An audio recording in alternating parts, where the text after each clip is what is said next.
head of the home. And that's why we as text we are using Mark 4:18 through 19. That has been our scripture reading. Let me read it again, and you just give listening ears and be very careful on what the words say. The seed that fell among the thorns represent others who hear God's word, but all too quickly the message is crowded out by worries of this life, the lure of wealth, and the desire of other things. Now, what the scripture is saying to us, that many of time the word of God was presented to you. The word of God is preached to you as member of the home, as member of the family. And many of time you have accepted it. Many of time you have received it. You have received God's word. You believe in God's word.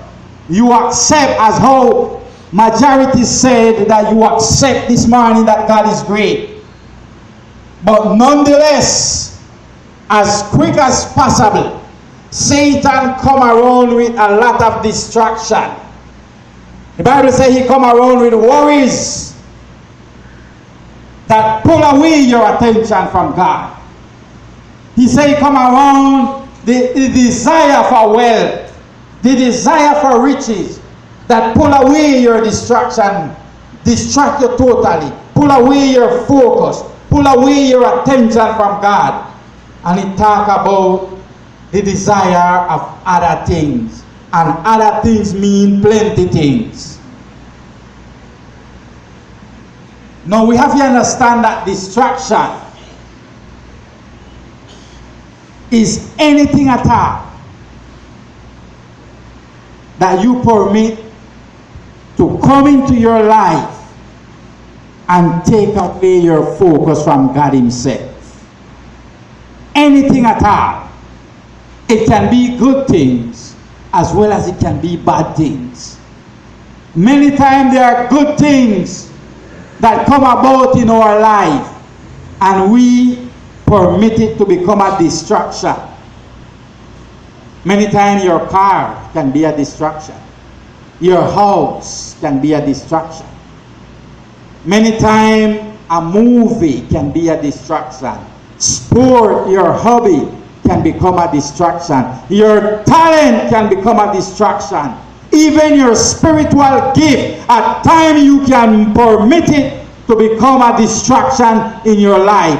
When you stop focusing on God and putting all your attention on your spiritual gift and begin even to lift up your chest and praise yourself with the ability God gives to you, you miss the focus. You become distracted. And when that takes place in our life, we cut God's direction. We cut God's leadership in our life. So apart from what was mentioned in this scripture, let me just share a couple more, or maybe a few more of the things that, the common things them in life that at times we permit to become a distraction. Relationship. And when we talk about relationship, any one of the relationship that you want to talk about, or all of the relationship that is mentioned. And when we talk about relationship, we can talk about relationship with friends, with parents, with siblings, with spouses, girlfriend, boyfriend, children, co-worker, boss, neighbor, all relationship. But we need to have it clear. Relationship is not bad. The problem lies when you put your relationship before God. That they are more important in your life and the one that you have or you should have with God.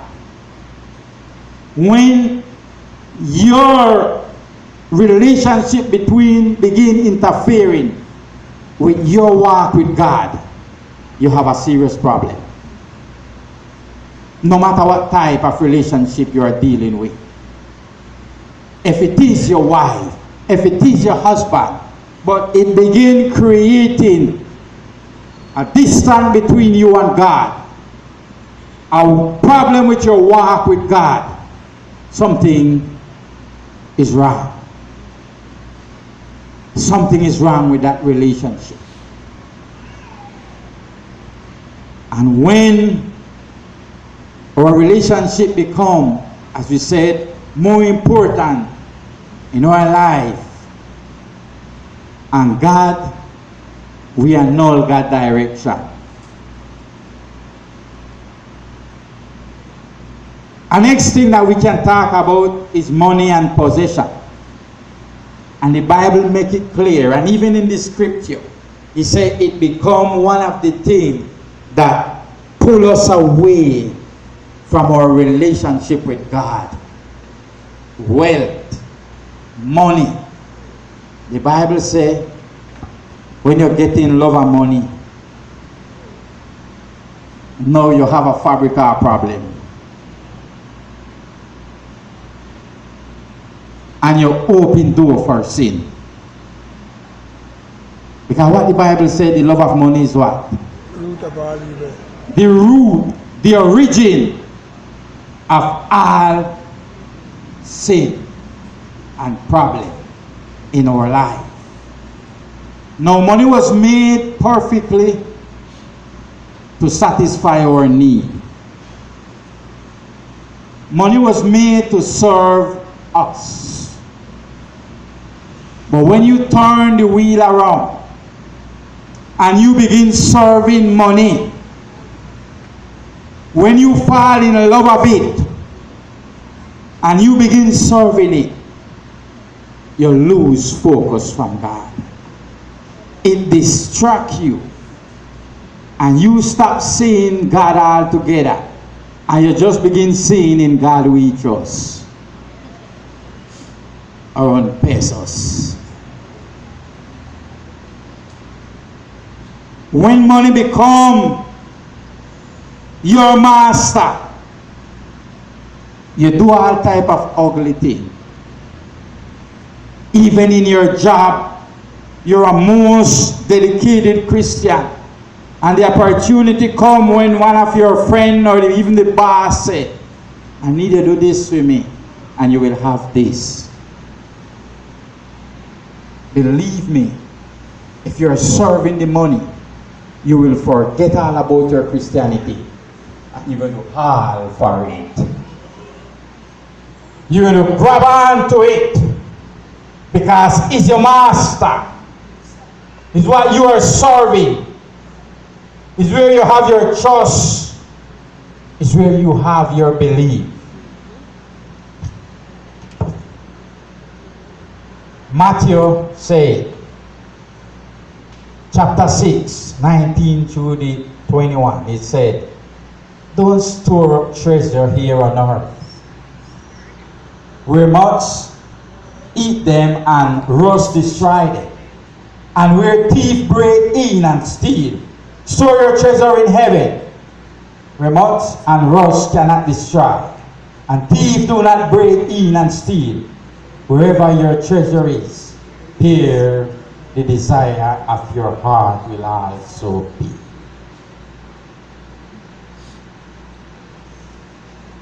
If money is your treasure, if it's that your love, believe me, all your desire will be for that. And you don't care who you damage. You don't care what you do in life. As long as you get the money that you want, it is okay for you. Money perfectly blind you to the reality of God. perfectly. It's a distraction that we need to be very careful of, not to lose focus. The home need to keep focus on Jesus Christ. We can talk also about the media. The media. So the media is referring to internet, cell, TV, movie, music, video game, newspaper, magazine, WhatsApp, WhatsApp, anything you can think about. All that. And I'm not saying that these things are bad. What I'm saying that anytime it becomes your focus, anytime it pull away your attention from God, then it become a problem. How many families do not have time to study the Bible together because of a TV program? How many families do not have time to really have a worship together, devotional time together? Because everybody in their room with their own business.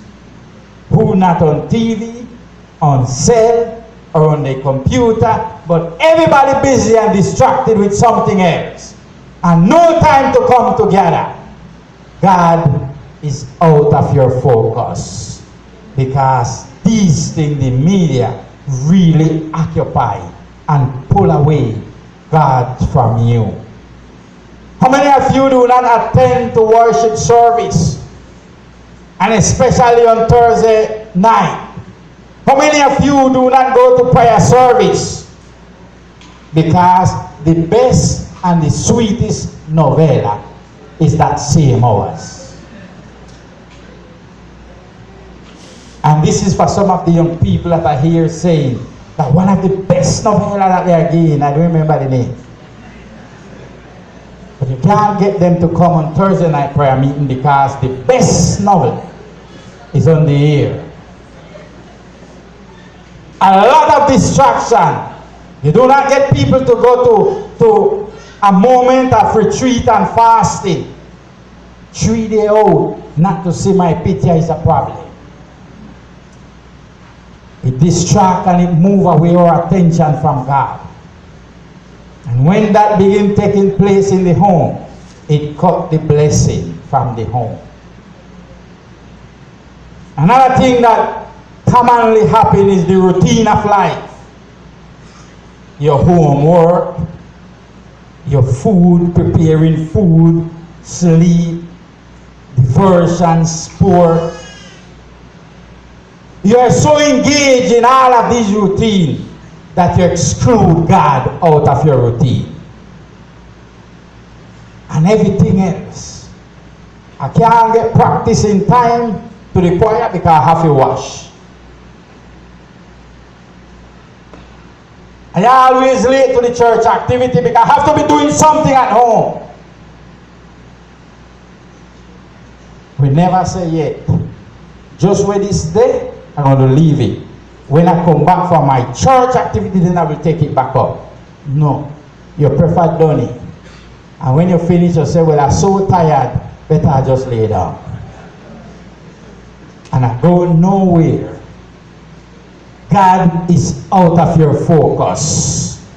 Because the routine of your day conquer you. And we remember clearly that exact situation in Luke chapter 10, 38 to 42. The case of Mary and Martha. That when Jesus went to visit them at their house, Mary came and sat by and just began listening to Jesus, sharing and speaking. While the other sister was busy preparing something to attend the visitor. And because the other sister did not went and help, she came to Jesus complaining how she alone inside there killing herself, preparing something for the master, something for them to enjoy, when the other just sit there and listening. Jesus said to him, Mary, have you right?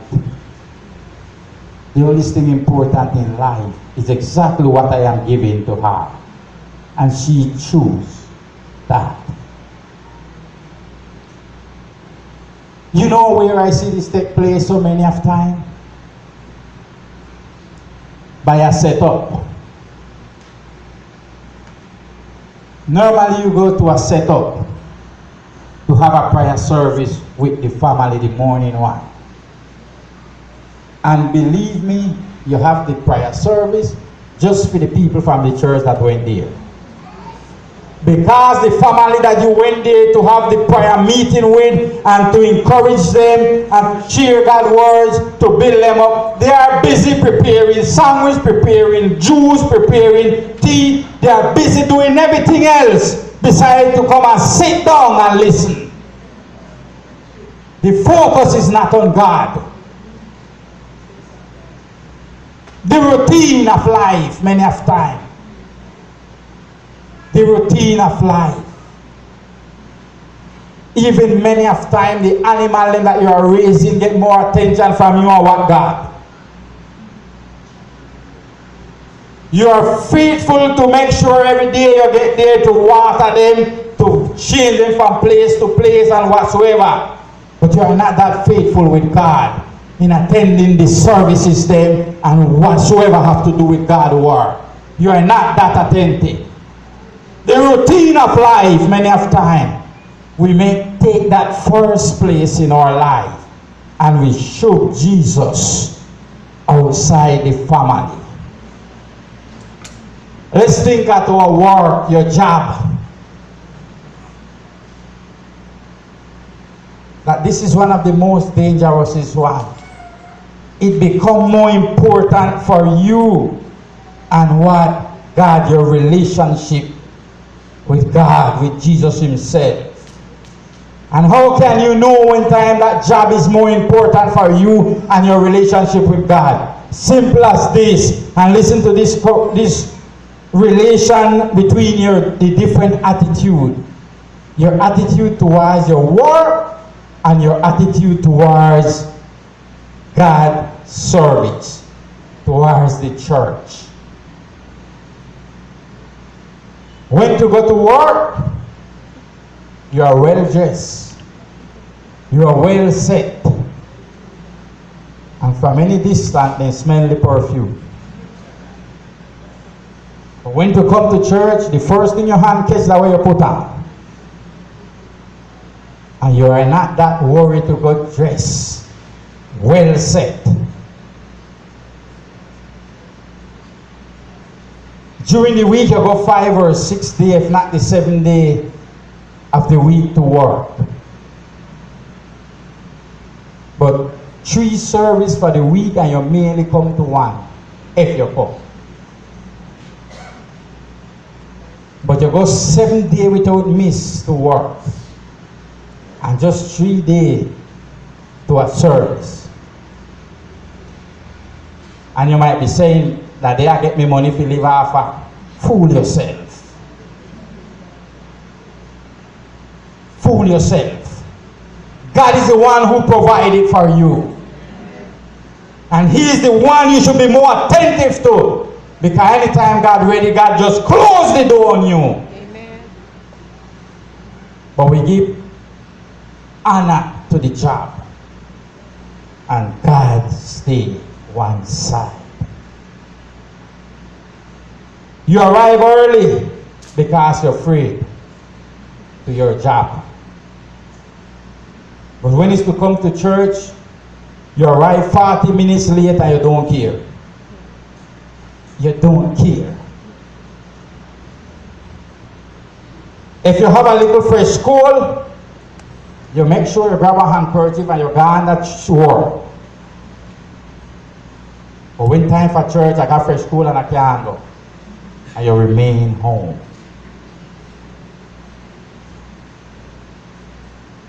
Worse when you have fever. You're there roast, but you wrap up and you still gonna work. But when time for church, you get in a bed because you have fever.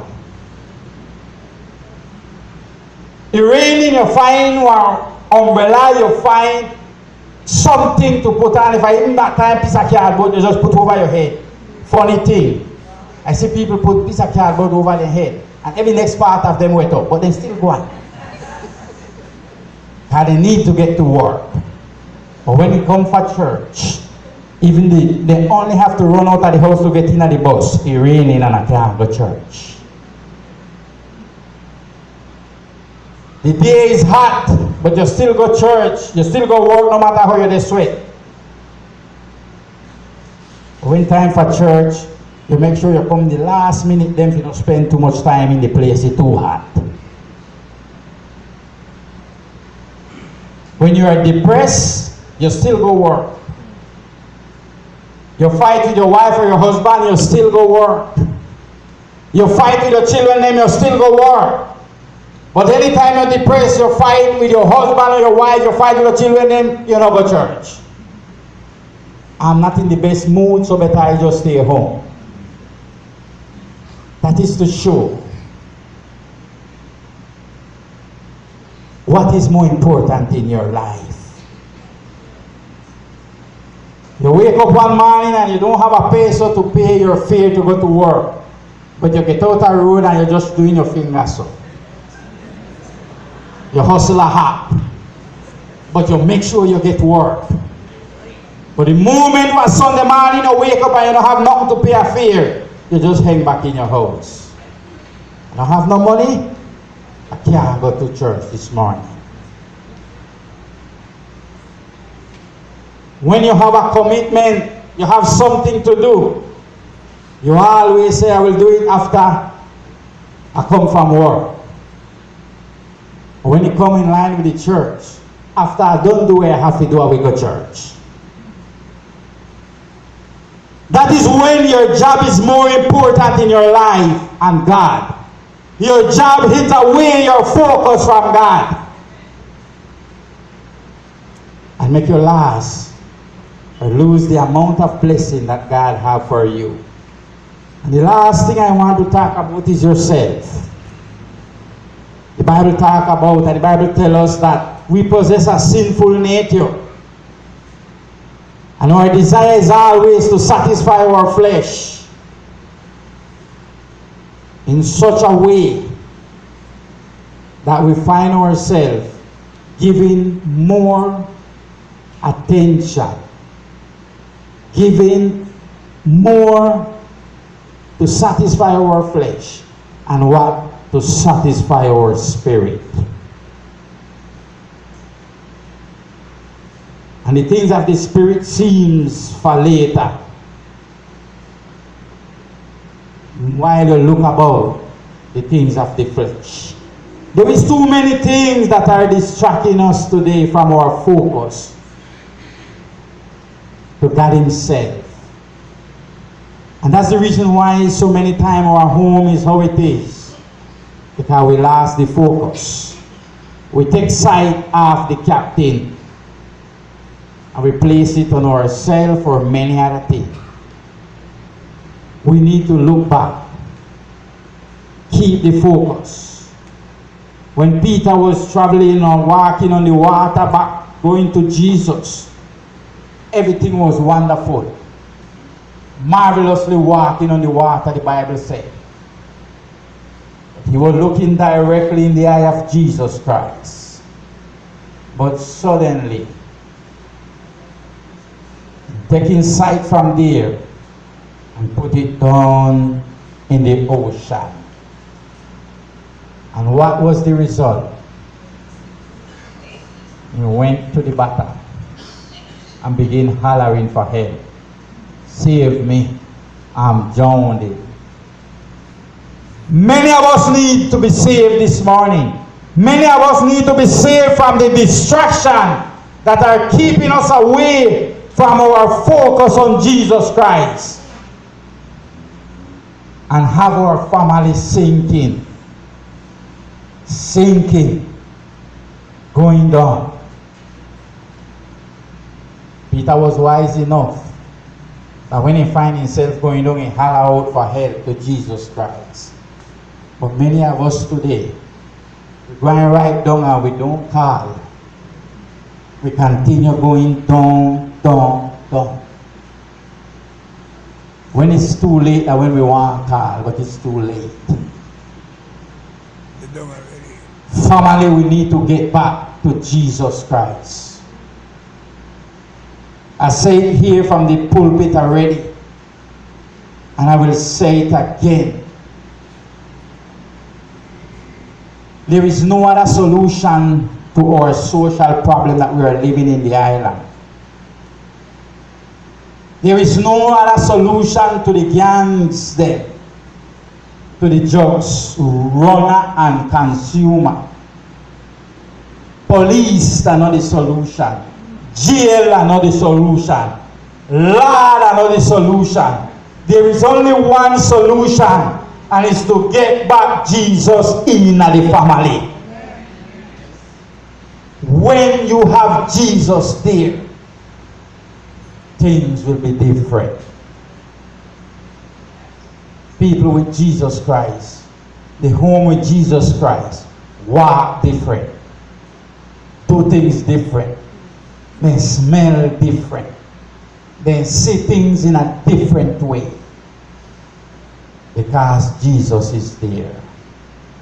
Family, I'm inviting you to put back Jesus in the home.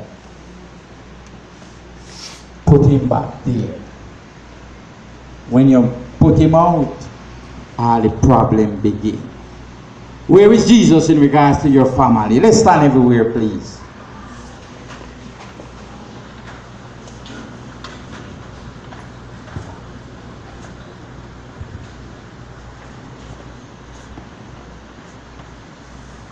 Perhaps you are here, but somewhere in your walk of life, you had Jesus in that family, in your family. Jesus was the one you consult in regards to decision to make. Your children, you used to bring them up God's way, applying even the wrath of God as God said. But somewhere, somehow you have been distracted, and you pull Jesus aside, and you begin doing it your way, and other way, and He's not giving you any result. Why not try back Jesus again? Why not bring Him back to your home? If you're here and you believe you need Jesus back into your home, I invite you to walk this aisle without fear. I don't care if people are saying while you're walking out, you don't have Jesus. That's the reason why you're coming. You want Him back in your family. That's what Jesus said to Martha. The most important thing is what Jesus is offering. There is only one way to touch Him. You think there is any other way, you are mistaken. That's another distraction. The way is called on Jesus' name, believe it.